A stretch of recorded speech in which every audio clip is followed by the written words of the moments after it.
Help support Friendo Club by going to patreon.com/Stephen Larson or clicking join at youtube.com/Stephen Larson. Access to bonus episodes, question threads for the Going In Raw podcast, and entry to our monthly wrestling predictions challenges. Join the Friendo Club today. Hey, Friendo, Steve here. And Larson. And welcome back to Going In Raw, the only pro wrestling podcast you need to be listening to. On today's episode, it's the last Dynamite before AEW Revolution coming up this week. And of course, on Sunday, you and I are going to be doing our live watch along of that. So be sure to stay tuned to youtube.com/Stephen Larson. When I say stay tuned, that's a very old TV term. Exactly. Meaning don't leave during commercials. However, don't change the channel. Yeah, right. You can do that. But if you want, just hit the subscribe button and the notified bell here at youtube.com/Stephen Larson so that you'll know when we're live, or you can head over to twitch.tv/Stephen Larson and hit follow over there. You'll be notified when we go live. We're not going to do the kickoff show there for AEW because then we just be sitting around too long and we get grumpy and we're just tired. And it's tired because we're old. Because we owed. So be sure to join us for that. The entire main show, we're going to be doing the watch along for that and then a review right afterwards this coming Sunday. So be sure to check that out. Tonight on Twitch also, it was the Enforcer's birthday yesterday. And so Larson and I are going to do a good old-fashioned Smash Zone, but this time we're going to watch us with the Enforcer. There's like a bunch of like footage out there that Rob has cobbled together and edited together, and so we're going to watch that and chat up the friendos. But given that there might be some copyrighted stuff with that, we can't do it on the YouTube. We're only going to do it at twitch.tv/Stephen Larson. Yep. Light on actual pro wrestling news today. So we're just going to talk about Dynamite today. Of course, Revolution. I'm looking forward to this pay-per-view, man. I like that they built up a lot of sort of one-on-one feuds, like one act versus one act, whether it's FTR Blackpool Combat Club, or singles feuds like Roderick Strong and Orange Cassidy. A lot of really strong singles feuds going on. And you couple that with the big thing about Sting retiring. This is shaping up to be a pretty decent pay-per-view. Where would you like to start in terms of how it relates to this Dynamite? You mentioned Sting. Let's start with Sting. So there was a through line during this episode of the Young Bucks trying to find Sting in an effort to have him do his exit interview, and by that they meant the Young Bucks meant because they had their bats with him, beat him up with baseball. They're gonna beat him up.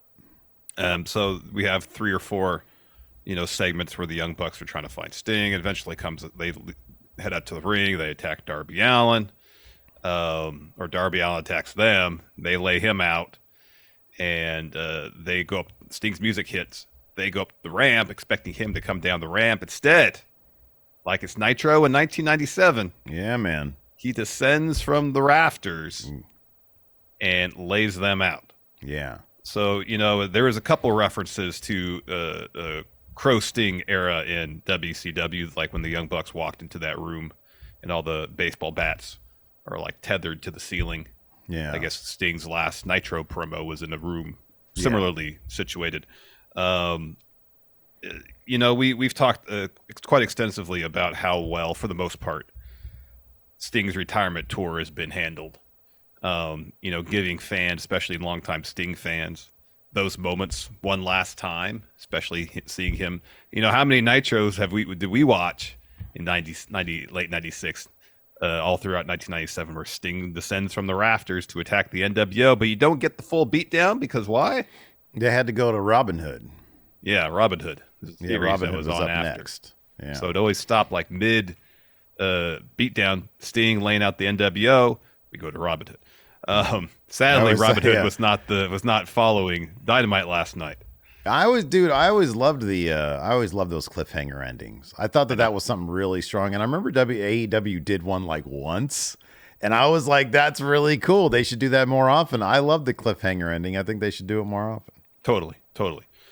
Given we did our Revolution predictions just right before we started with this, but as it relates to the Sting Darby versus Young Bucks match, in a vacuum, this go-home math strongly favors the Young Bucks getting the win at Revolution. But that being said, given this is Sting's retirement tour, by several accounts, They're letting Sting call the shots in terms of moments and stuff that he wants to do. So I don't know if you could really calculate traditional go-home math into the algorithm of who's going to win at Revolution. If this is the main event, you got to think they're going to send the crowd home happy and have Sting go out on top in his final match.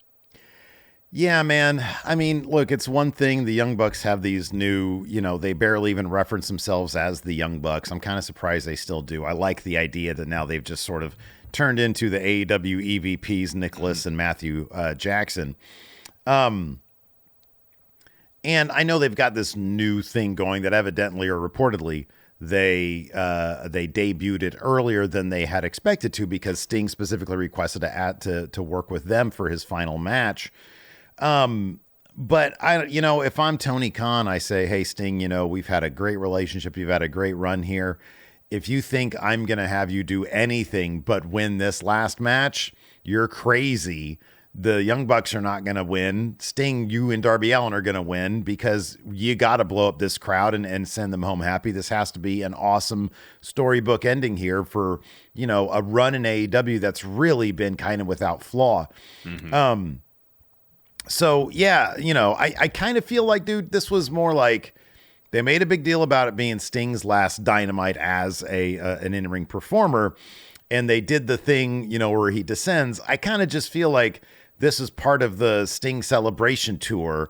And you're right, the go-home math, which typically is, the guy who wins gets beat down before the pay-per-view, that goes out the window here. I fully expect, and in fact, we did our predictions. The more we talk about it, I think I'm going to up my predictions points on Sting points, because right now I only have 3 prediction points on him. There's a preview for you. Yeah. But yeah, I can't believe, look, and I understand you could do a thing where the Bucks win and then Sting and Darby Allin, still get the upper hand, but I kind of feel that doesn't do anybody any good. Like, that doesn't help the Young Bucks to still get beat down by Sting even after they win. No, you have Darby and Sting win. You have the confetti raining down. You have the shot of Sting's there. Yeah, you have the shot of Sting's family. They're crying. Sting's crying. Darby's crying. Yeah. Cut to Kevin Nash saying Kevin Nash is all elite there. Yeah. Well, no, he's not going to do that because Paul Levesque's one of his best friends, he said. I just like that he thought that they would cut to him in the crowd and then say Kevin Nash is all elite. Yeah. I know. Maybe Luger will be there. We don't know. I would not be surprised if you I think Luger said he's going to be there. Oh, all right. I think he said that. You have several, I would think, if they're available, have several notable names from Sting's past being there. Yeah. You block off a bunch of seats ringside for him. You cut to them all throughout the match. Yeah, absolutely. And that's the moment I would think you would want to close the show, not Sting and Darby laying there with the Young Bucks holding those tag titles. Yeah, you could address the tag title situation after this match, because either Darby's got to find a new partner or they got to vacate those titles because Sting's retired. You can, if you want the Young Bucks to win the championships, you address that then. Yeah, right. Yeah. Not at Revolution, doesn't seem like. Sting and Darby got to win at Revolution. Yeah. No, I agree with that totally. Let's talk about the AEW World Title picture. So last week, in fact, it was in the thumbnail. There was some early reports after Dynamite last week that Hangman had actually hurt his ankle. Fightful Select followed up and said, no, this is ballpark story. He was fine backstage. And Hangman came out to open Dynamite, dropped a promo, pretty much saying, I'm not able to compete at Revolution. So this brings out Swerve, later brings out Joe. They all go back and forth, and it culminates in Hangman blasting Swerve with the crutch he was using to walk to the ring with, and yelling at him, you're not going to win the title. Yeah. You are not going to win the title. And commentary being very clear about, oh, wow, Hangman is fine. His foot is fine. Yeah. He didn't have a sudden surge of adrenaline, Excalibur called him the liar, in fact, when they had the graphic up for the match. So it's I think even after Fightful's report, I think it was Wrestling Observer was like, oh, it's unclear whether Hangman's going to be involved in the match. He could have something going on or something like that. Some other pressing matter to attend to. Yeah, I don't know. Hoping and praying that they're that they got that one right. At the end of the show, they had the graphic. Hangman's still in the match, so He's still in the match. Yeah, you would expect. Yeah, what do you make of that angle? Like that's kind of an oddball angle, right? Like, what was the point? I guess is the point. Swerve has two dudes who are both fairly cunning coming after him, and Hangman has lost the plot, and he's kind of crazy now. I think Hangman's obsession with Swerve is because Hangman realizes that if Swerve wins the title, Swerve in fact has his spot. Which is what Swerve's goal was from the beginning. It's one thing to beat Hangman twice, but if he could beat Hangman twice and then beat him en route to becoming AEW champion, Swerve has his spot. Yeah. And so at this point, I feel like Hangman is scratching and clawing and trying to do anything he can to retain his spot, and that's why he doesn't want Swerve to win the title. Yeah. And it felt like this. The attack from Hangman came right after Swerve was talking to Joe extensively about, don't think the man who beat the hell out of Nick Wayne, left him bloody in the middle of his own wrestling school, is gone. I'm still here. Then Hangman shows, I'm willing to do anything to keep you from winning, Swerve. That's what it felt like to me. Well, you left out the most important part, because then Swerve, as if Hangman wasn't, wasn't Hangman's house, says, "I'm the man who broke and entered into, who violated a man's house, trespassed into a man's house, and threatened his infant child," as if Hangman's not right there. I know, yeah. And then Hangman's like, "F you, dude," and blasted him with the crutch. I just don't know, I don't know, what the point of going about it that way was with Hangman, oh, I'm injured. Oh, I'm not really injured. And then I don't know the point of it. I just think the point was Hangman was trying to swerve. Is that the idea? Match Swerve is kind of his own game. Okay. Hangman saying, I'm willing to fight dirty here. Mm-hmm. I'm willing to try to attack you when you're vulnerable. Because when Swerve comes out, he was like, he pretty much said, you've earned a lot of accomplishments, and all through this, I've always respected that. It seemed to a degree conciliatory, Because they had that graphic went up immediately, by the way. Like when Hangman revealed that he was fine, they were like, "Oh yeah, no, here's the graphic. It's happening." Yeah, I just within the sort of the universe of AEW, what would have happened if, in Hangman's mind, if Swerve didn't show up or did he just understand his opponent so well that he knew that was a bait and that was the trap right there? I guess that would be the situation. Yeah, he laid the trap for Swerve. It kind of feels like the trap was laid for the Wrestling Observer. I know. It did. Because the biggest thing that it sort of served was Meltzer and Alvarez were on Wrestling Observer Radio saying, "Yeah, no, I heard backstage that his ankle's pretty bad," or whatever it was that, I'm paraphrasing. Yeah. But it seemed like leg injury, it was what they were saying. And then pretty quickly after that, Feifel's like, "No, it's fine. No. He's fine." Yeah. So I don't know. It was kind of, I don't know, a weird, let's take the scenic route angle. And I don't know, really. There was a million other ways they could have done that without, oh, is he injured? Is he not? Maybe it was just to build intrigue for the pay-per-view. I don't know. It was just sort of weird to me. That could be.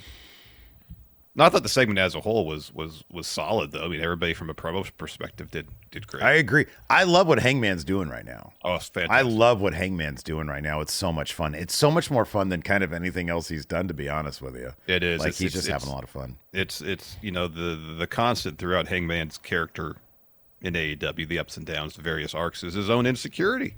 Yeah. And now it's that insecurity is expressing itself in more violent ways after the Texas Death Match. It's like something unlocked within him.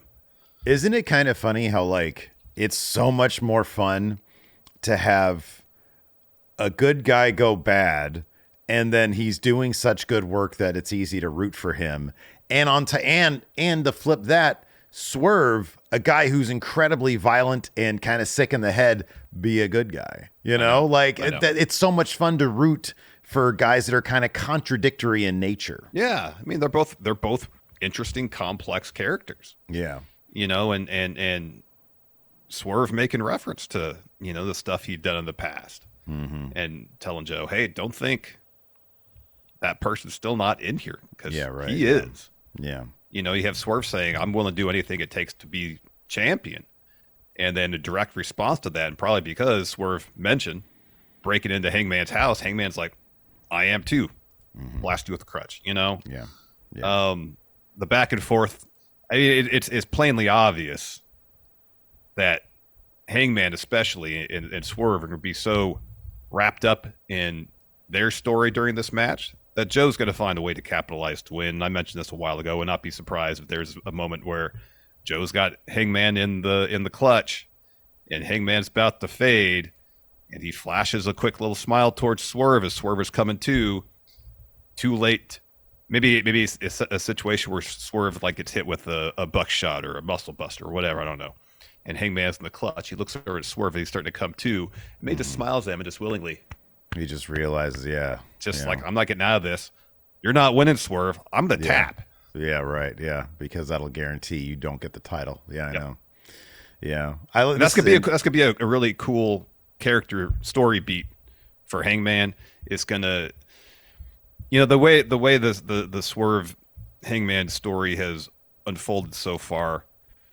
It still feels like there's so many avenues they can take with this. This is a feud that can go on for years. Oh yeah, absolutely. And it's something that AEW desperately needed. Yeah, they needed two rivals that could, feud for months, go their separate ways, come back, and the intensity is always going to be there. Yeah, and then they need their Bret Hart, Shawn Michaels type thing. Yeah, they need that absolutely. Yeah. This is kind of interesting. I like this on the Google Docs form with our notes. They got this AI thing now called Gemini, and on the side it takes all the notes and it summarizes Dynamite in one paragraph. Oh, I want to hear this. All right, let's see if they get it right, Larson. On this week's episode of Dynamite, Hangman Page announced that he will be unable to compete in the AEW Championship match at Revolution due to an injury. In a heated exchange, Swerve Strickland and Samoa Joe both proclaimed their intentions to win the title. That's all it says about that. Oh, nothing about the actual Swerve. Nothing about the Swerve. Interesting. It continues. The Young Bucks search for Sting, who is making his final appearance on Dynamite. In the main event, Chris Jericho defeated Atlas Jr. in a hard-fought match. Will Ospreay made his AEW debut and declared that he is now a full-time member of the roster. All right, well, there you go. They missed the probably the most essential story beat of the whole show, but otherwise, it was fine. Oh, here we go. It says, write a more detailed description of the match between Blackpool Combat Club and FTR and Eddie Kingston. Wait, is that saying that I should write a more detailed description, or that the AI generated description should be more descriptive? No, I think it just took the notes here. I think it took the notes and it did it for it. Oh, it just changed your notes into like a proper paragraph. Oh, all right. Well, we don't need that. It'd be great if there was something that we if it watched the show for us and took the notes. Yes, that'd be awesome. We're a little ways off from that, but you never know. Maybe next year. You never know. That would be pretty cool. So Dynamite opened with Hangman and Adam Page. We're not going to do this verbatim because there's a lot going on here. He comes out and he basically says, and he plays victim here a little bit. But I like throughout this is that he's referencing people's expectations for him and how that might drive his insecurities. Yeah, right. Yeah, that's a good point. And he says, that's why it hurts so much to have that opportunity in front of me again, talking about his world title, because his biggest accomplishment was winning that back in 2021. He says, and then have this happen. He says, when AEW decided that at Revolution it was going to be a triple threat, I said it was horseshit, and I meant it. I suggested the world title should be defended in a singles match, but it looks like I had the wrong two competitors. So I'm not going to apologize to Swerve and to Samoa Joe, but I'm going to tell you the truth because I'm always honest with you. At this Sunday, I'm not able to compete. That brings out Swerve, and he says, we've been through war, but I respect you. He says, but the thing is, you can't stop destiny, and my destiny awaits me this Sunday at Revolution as I become champion. That brings out Samoa Joe. That brings out Joe. He's like, destiny? Density. You two bitter enemies are seemingly trying to hug it out, huh? He says there's a lot of lies being told in that ring, so allow me to give you some truths. He says, first, the only way that says you two are staring daggers at each other, but you're not making eye contact with me because you realize I'm the real man around here. Second, he says, the two of you are being presented as young, hungry championship contenders, but that's ridiculous. You're both battle-tested, battle-hardened warriors in that ring, and there's nothing new about you. No, you're hungry, accomplished wrestlers.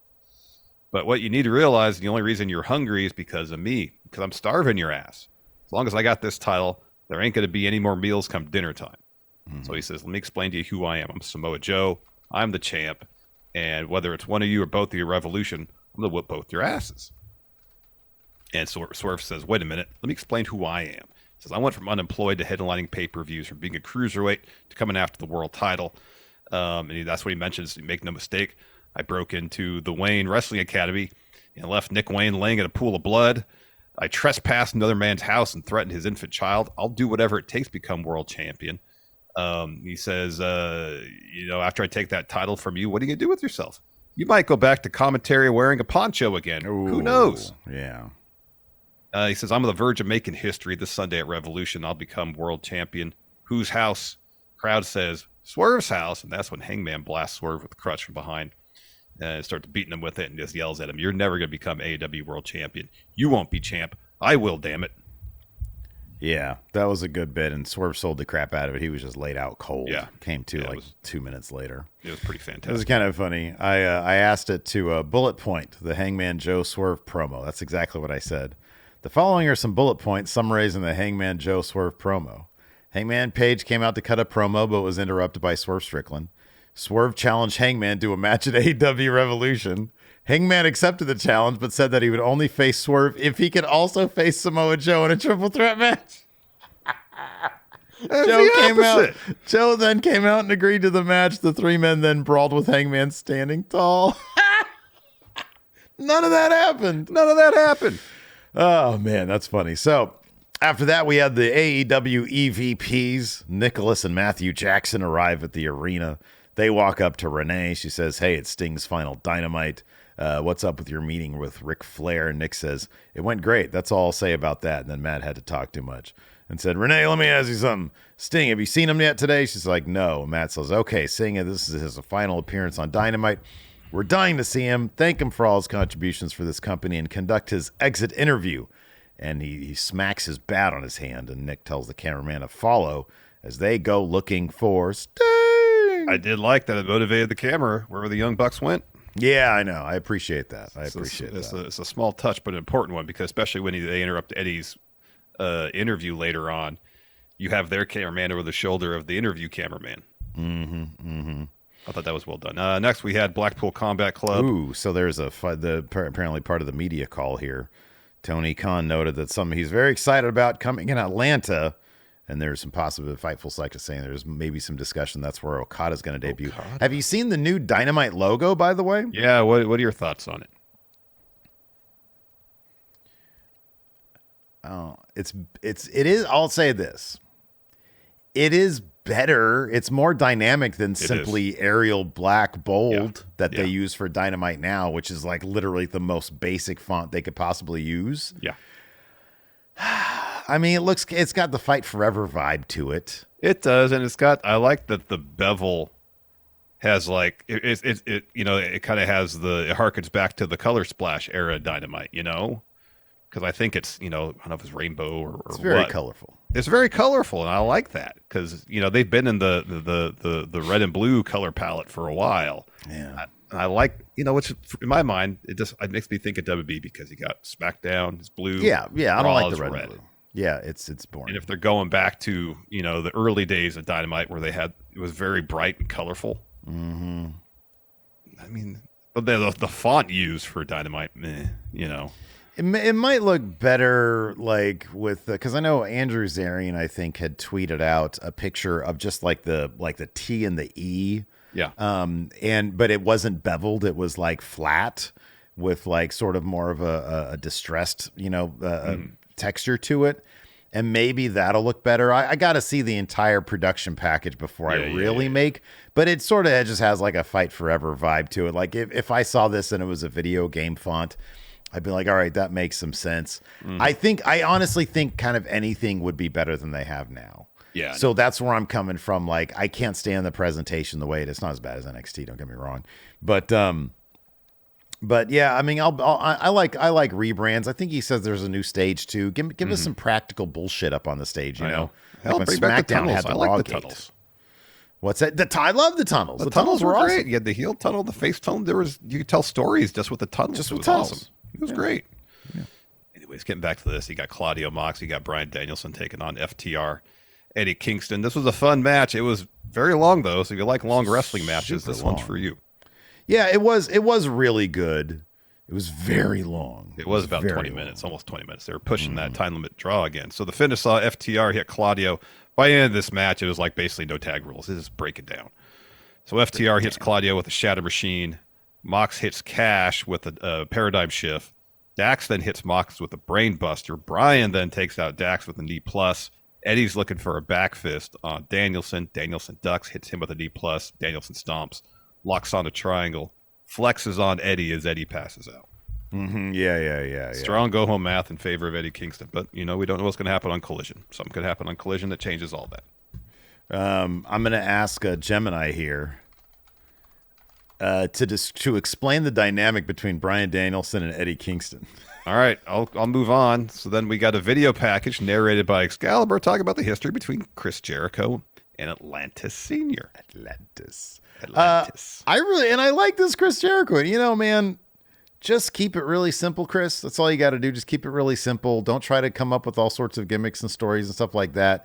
I like this. He just talks about his history with Atlantis Senior.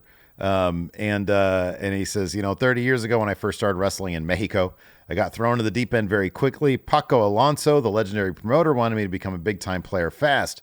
So I got to mix it up with legends like Negro Casas, Bestia Salvaje, Silver King, El Dandy, big pop for El Dandy in the crowd because of Bret Hart's promo. Mm-hmm.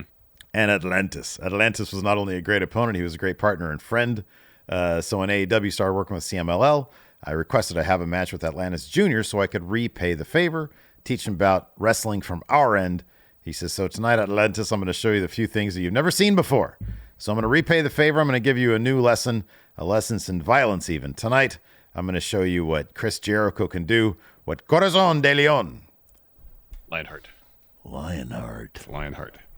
can do. Talked a little bit in Espanol. I thought it was just a really decent, very there was no frills. It seemed earnest. Yeah. I kind of prefer that out of Chris Jericho than a bunch of bullshit these days. All right. Yeah. So this is what Gemini says. Bryan Danielson and Eddie Kingston have a long-standing rivalry that dates back to their days in the independent circuit. The two men are known for their intense matches, which often feature a lot of grappling and submission holds. They are also known for their trash talk, which often escalates to the point of physical violence. Sounds so generic. In their most recent match, Danielson defeated Kingston by submission with his signature move, the Knee Plus. It's not a submission move. Hell of a submission move there, the striking, the flying knee. Yeah, well, that's not none of that. Got some work to do. It's got some work to do. After that, Will Ospreay makes his official debut as a full-time AEW talent. He's got an interview with Tony Schiavone, and it's pretty impressive to see in a short amount of time how well. I feel like he knows his character, and because he knows his character, it's just him, dude. It's it's just him turned up a little bit. I know he is so comfortable. And that's what I was going to get to. That's it. I was going to say he's so comfortable now. You watch some of his early promos, and you can tell he's very self-conscious about what he's doing. But once you find your presentation, and that includes character, and especially if it's so close to who he is, just goes out there and talks, and that's just what this felt like. He's like, thanks for the reception. I'm done with New Japan. I went on holiday with my missus. It was great. I flew over here. Pissed. I'm here in my green tracksuit looking like Kermit the Frog on leg day. Yeah. He says, he went through and said, I beat Orange Cassidy. I beat Kenny Omega. I beat Chris Jericho in Wembley. I'm here full time now, and the territory might be different, but I'm used to this. And he says, I've been rolling with the Callis family. Everything's been going smoothly, and I'm ready to pick up where I left off. Because he said that, it's not going to be so smooth after Revolution. No, it's not. And dude, I'll be honest with you, the way Will carries himself, and I think honestly, it's just all of his accomplishments. he's got such that confidence, and he does exude charisma. And the way he effortlessly, dude, we talked about the relationship that Jay White was able to establish with the New Japan crowd. Mm-hmm.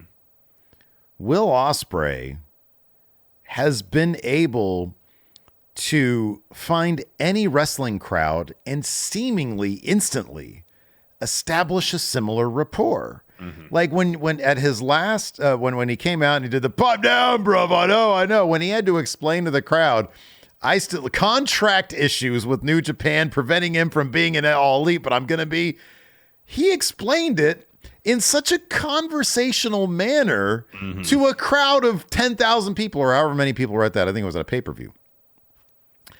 And that is kind of impressive when you can come out there and be so tuned in to a crowd for that crowd for a company that you've only worked a handful of dates with and you haven't actually been a full-time worker with until now. That's impressive. He is so smooth and effortless. Yeah. Because what he's saying is just what he's saying. It's not a promo. It's just him. And that's pretty impressive that he's been able to develop that so seemingly effortlessly. Yeah. And quickly too. Yeah. Because you watch some of his early promo stuff and it does feel like he's not quite comfortable there. He's trying. And it doesn't feel like he's trying at all, you know? He's just going out there and beating himself. So this brings out Don Callis with Takeshita, with Hobbs. They come to the ring to the Brown Note theme. That drone. Everybody in the crowd. Steve, what's the Brown Note, in case people aren't aware? Oh, man. It's the musical note that spurs doo-doo. Yeah, it's a frequency. It's a frequency. Yeah, thank you. So, yeah. I've never heard a story about someone that happening. I did hear a story about some noise act that was playing a show, and they played a frequency that made people throw up. Wow. I think that's the story. So Poo-poo there's a vomit note. Dookie's a lot funnier than throw up. Yeah. Like throw up can be funny, but it's poop. But like people are poop in just your pants. vomiting all over the place. That's disgusting. I mean, not to say that people poop in the pants everywhere. It's not disgusting, but at least it could be contained. It's a bit more contained.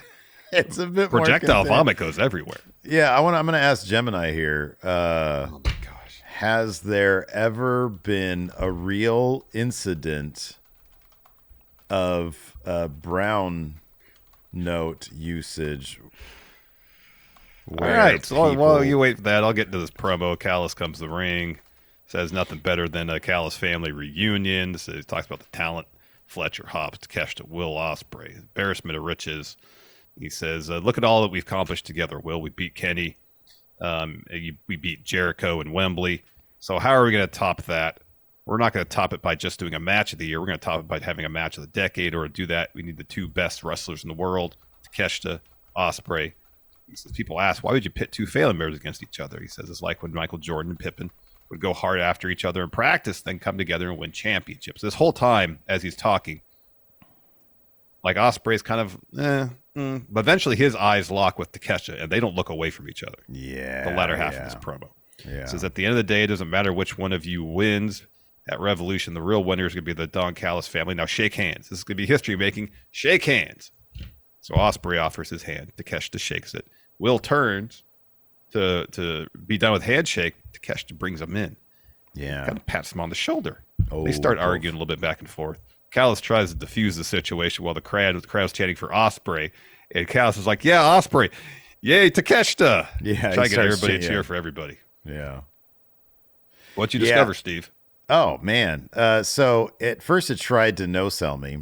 It said, Gemini is still learning and can't help with that. Try a different request. So I responded with, don't change the subject. Tell me more about Brown Note. And it opened up. Brown Note is a humorous term for a pitch that is said to cause uncontrollable flatulence in those who hear it. The pitch is said to be around 430 hertz. And it is believed, that it can cause the human body to experience peristalsis, the involuntary contraction of the intestines that results in bowel movements.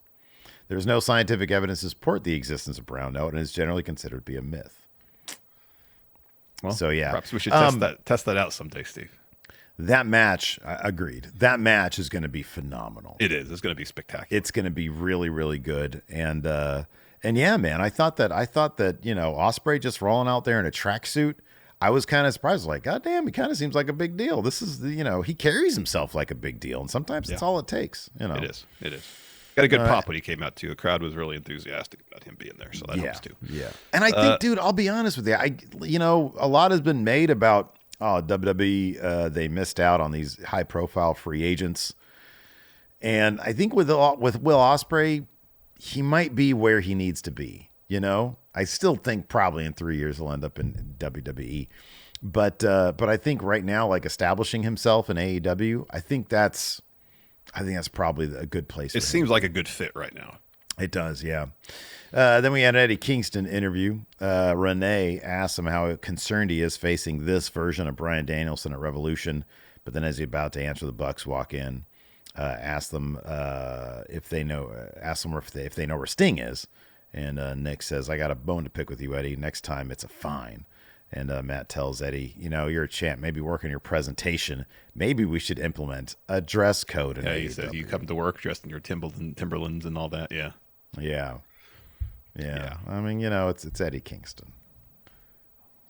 It was like the idea of him like wearing like a suit that's too big kind of makes me laugh though. Like the same suit every time. Exactly.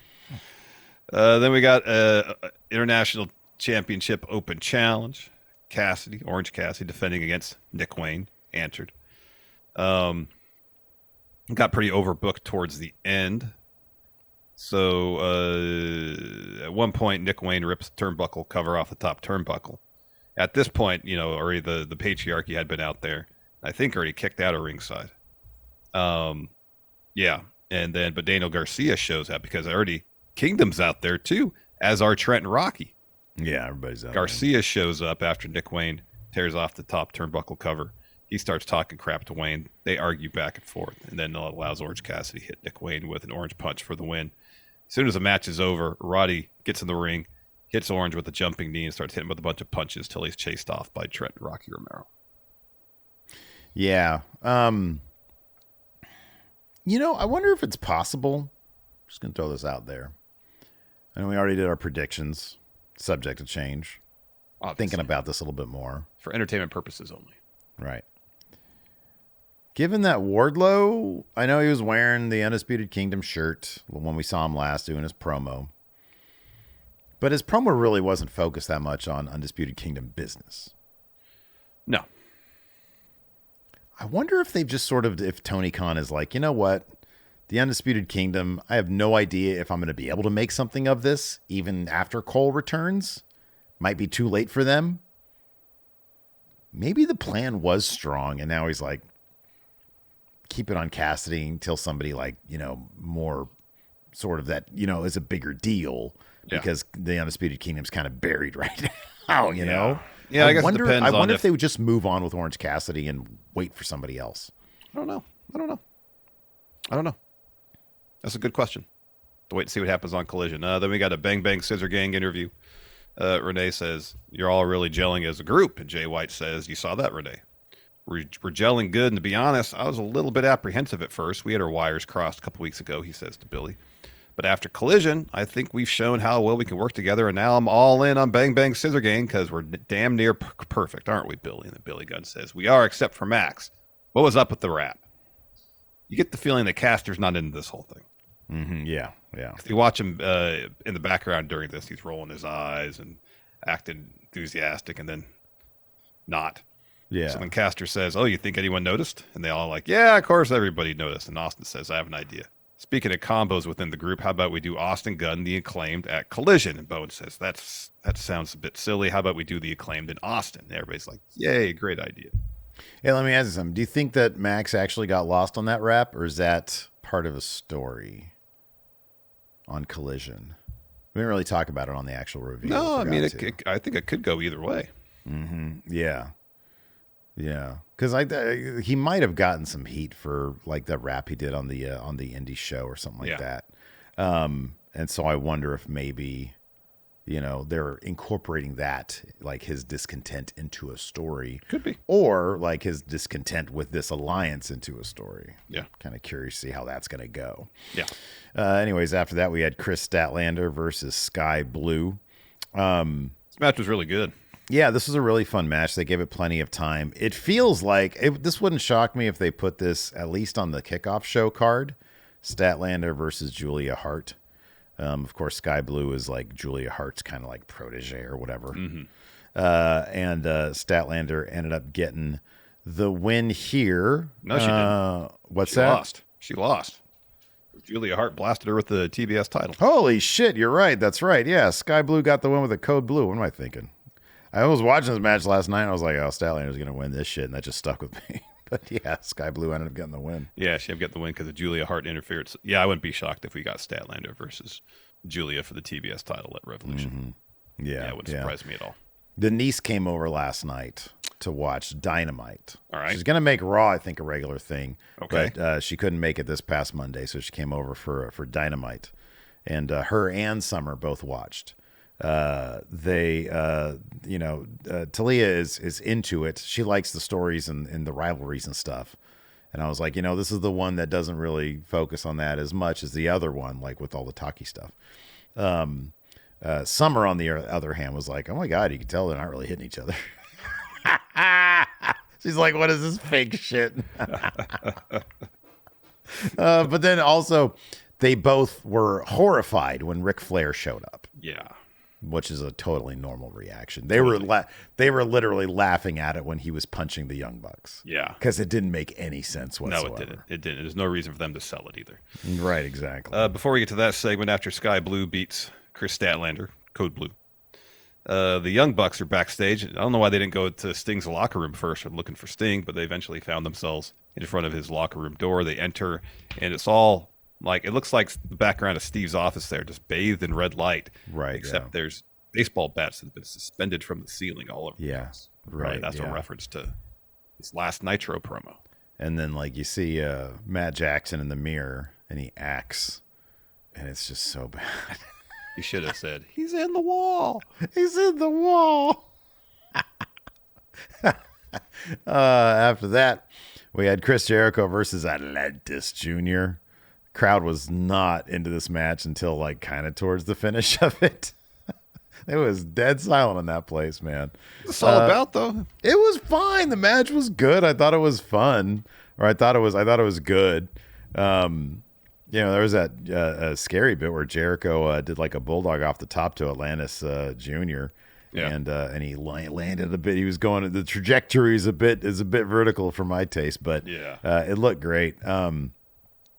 So the finish saw, let's see here, a lot of commas. So anyway, I'll just go from the beginning here. Atlanta sends Jericho out of the ring, falls with a tope. Atlanta Sr. cheers on his son. Junior puts Jericho in the ring and goes up top, but Jericho trips him up. They trade a bunch of strikes. Jericho hits some punches, hits a run off the top. Jericho goes for a Judas effect, but Atlantis Jr. ducks it and locks on the torture rack. Jericho escapes and locks on the walls of Jericho. Atlantis reaches for the bottom rope, but he gets pulled back to the center of the ring, and Atlanta Sr. throws in the towel, and Jericho wins. You don't see enough towel throws. I know. For finishes. I would, because if Trent I was your Seven manager, hasn't been on televised wrestling in a while. True, yeah, he's too busy at Glass. If I was your manager, man, it'd be a towel throw every single time just to fuck with you. I know. I'd be like, all right, I got to make sure there's no towels in this building before I match. Right, exactly. And I whip out my tidy whities, and you're like, put those away. That does not count as a towel. This doesn't count as a towel. Oh man, it's like, Steve, have you been listening to a brown note? Look, brown note. Yeah. Then the main event segment saw the Young Bucks come to ringside. They're still looking for Sting, and there's a group of fans sat ringside, sitting ringside, all with Sting masks. So Nick goes and starts flipping the masks up to make sure it's not Sting. Well, one of them's Darby. You know what's awesome too is that, like, obviously you and I totally expect that shit. Summer and Talia were shocked. Oh. They were like, oh my God, because that first shot that Darby throws was pretty stiff. It was pretty flush. And they're like, oh my God, that fan's going crazy. And then he jumps over and they start, and then they realize, oh, it's part of the thing. Yeah. And then Flair starts coming down. Yeah, so they're beating up Darby. They hit him with the EVP trigger, hit him with the bat some more, and they wave Flair down. So Flair comes down the ring, and Matt hands him a bat. Instead, Flair pokes Nick in the eye, hits Matt with some not great looking chops. Mm-hmm. But then Nick low blows Flair, and they start stomping on him, and that's when Sting's music hits. So the Young Bucks walk up the ramp to meet him. Sting descends from the rafters, kind of at the foot of the ramp. Young Bucks turn around to see him, march down towards Sting. Sting lays him out. Darby hits them both with a coffin drop off the top, and then back in the ring, stick.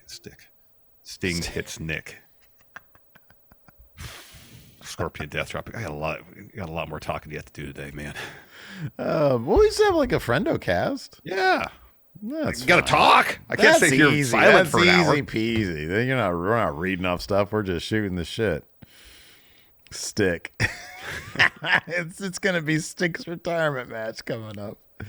All right, let's answer some questions so we could take a break from the talking. I need some lunch. I'm hungry. We Blake should have aimed Whitehouse. for a half hour on this one. We should have speed ran everything. Blake Whitehouse asks, "What's the title belt would you rather be? The Ring of Honor Championship, the AEW Championship, or the TNA Championship?" Like the TNA gets to rest a lot. Yeah. I would do that. I'd be the TNA title. You just get to chill for like 3 weeks out of the month. Yeah. I'd probably go with the AEW title. At this point, it's the most prestigious. You're with Samoa Joe. He seems like a really cool dude. Yeah, he seems like a cool guy. I don't know what Moose is up to. What's the other option? Ring of Honor. So you'd be with Eddie. Oh, no. No. Drenched in his sweat. Newport smoke. Probably be around some Burger King. Yeah, that's an upside potential. Get some Reese's pie near you. Chris Stanton asked, "Do you think we'll ever see a WWE superstar host at SNL again? If so, who would it be? Could Cody host SNL, Steve?" Of course he could. Absolutely. But I think it'd be more likely to be like Roman Reigns, though. But yeah, I'd put Cody in there. I don't think it'll happen. But yeah, put him in there. Elemental Giant says, something we didn't talk about. Hold on a second. We did, I think towards the end of our show yesterday, we talked about how the Meat Madness match was off and there was an all-star scramble. Oh my gosh, yeah. Announced. And then they had... Due to injury. Yeah, in Tony Khan's tweet, he said, due to injury, Meat Madness off. Yeah. At the time, there's 3 competitors announced for Meat Madness. It was Lance Archer, it was Powerhouse Hobbs, and Wardlow. Yeah. And they have the graphic up for this all-star scramble. Lance Archer, Powerhouse Hobbs, and Wardlow are all in the graphic, and they're in the match. Who was hurt? I texted you. I was like, what's wrong with this? And you're like, I look at it. Because I saw it pop up. I didn't really pay attention. I was like, oh, Wardlow's in it. Hobbs in it. All right. I assume Archer was the one that got hurt. And then you sent me the graphic. I look at it again. It's like, hold on a second. They're all in there. What's going on with that? I'm guessing they just wanted more people in the match and wanted to make it for an AEW title opportunity. So, all right, let's do an all-star scramble. Right, which is totally fine. Yeah. Why would you say somebody's injured if all 3 people are going to be in that match, though? I don't know. That's what's really confusing. It's exceptionally confusing because it's not as if it was announced that more participants were going to be in the Meat Madness match. It seemed like, all right, it's a 3-way bout. Right, At yeah. least that's the impression I got. Yeah.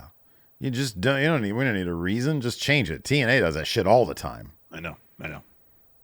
Elemental Giant says, what are some big heel/face turns you could see happening in 2024 this year? Oh, Roman could turn face in 2024. Roman, that's the biggest one. Could. Seth could turn heel at No, WrestleMania. absolutely. He could turn on Cody at WrestleMania. I think by the end of the year, there's no way Drew McIntyre is going to remain a bad guy. No, I don't think it's possible. The work he's been doing. Mm-hmm. Cameron Bortolazzo here says, explaining kayfabe how the Meat Madness match got changed due to injuries, but all competitors from that match are in the new match to replace it. So kayfabe, storyline-wise. Okay, yeah. So what happened was Tony Khan was with the participants of the match. He was like, hey, guys, I got a lot going on. We're going to talk about this match. Walk with me. So they do. They're all walking with him. Tony Khan is talking. It's like an Aaron Sorkin scene. As they're going, they hear a big, ah! They look back. It's Lance Archer. He stubbed his toe. You know how that goes. Stubbing your toe especially. Maybe his boots aren't on. He's only got socks on right now because they were in the locker room and he was expecting to put them on. That takes some time. Tony wants to walk, we'll walk. He's got his boots in hand. Ah! What's up? Oh my God, this hurts so bad. It just stubbed my toe. Well, we were going to add all these other guys to Meet Madness, but now we're just going to change it because you're injured. Tweets it out. 5 seconds later, it's fine. I'm fine. I'm okay. Oh, okay, so you're still in the match, but it's not Meet Madness anymore. Because, really, the only reason it's not Meet Madness anymore is because Hook's in it. Because Hook's in it. Hook's got no meat. Of the announced competitors so far. Yeah, right. Here's what it is.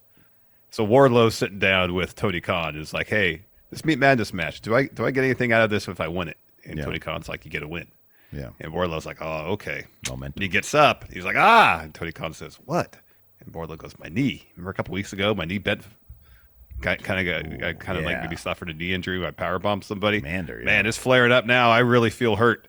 Ouch. Especially if there's no title opportunity from winning this Meet Madness match. I don't know if I could do it. Yeah. And Tony Khan says, I understand, Wardlow.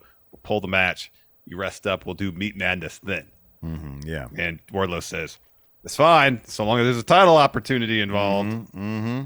And then so Tony Khan tweeted, he was doing some paperwork, and then the light bulb went off. He's like, oh, I understand what he's saying. Yeah, he wants a title opportunity when he wins this match. All right, I could do this. And while we're at it, Hook has history with Joe, recent history with Joe. Let's put Hook in the match. Yeah, put Hook in the match. And so if Hook's in the match, I can't call it Meet Madness anymore. Yeah, he got no So meat. now it's an all-star scramble. Yeah, okay. All right. Yeah. How about this? Okay, how about this? He's pitching this. He's like, hey, guys, look, I set this match up. It's great. Meet Madness. It's so much fun. This is great. And Lance Archer is like, hey, man, you know what? I appreciate you putting me in this match because you never use me, but I'm a vegan. Can we do this in a different manner? I don't want to call it Meat Madness. And he's like, Meatless okay. Madness, perhaps. Yeah. Can we call it Meatless Madness? And he's like, no, that sounds stupid. How about a scramble? Can it be a vegan scramble? Can we just compromise and call it a scramble? And then he's like, but why? What's the justification I should give for a change in the match? Just say I'm injured. Just say somebody's injured. People will go with it. But you're going to be in the graphic for the new match. No one's going to notice. Nobody's going to notice. You know why, Tony? Everybody dies. Everybody dies. He's like, but Lance Archer, I'd be lying. Everybody lies. Everybody lies, yeah.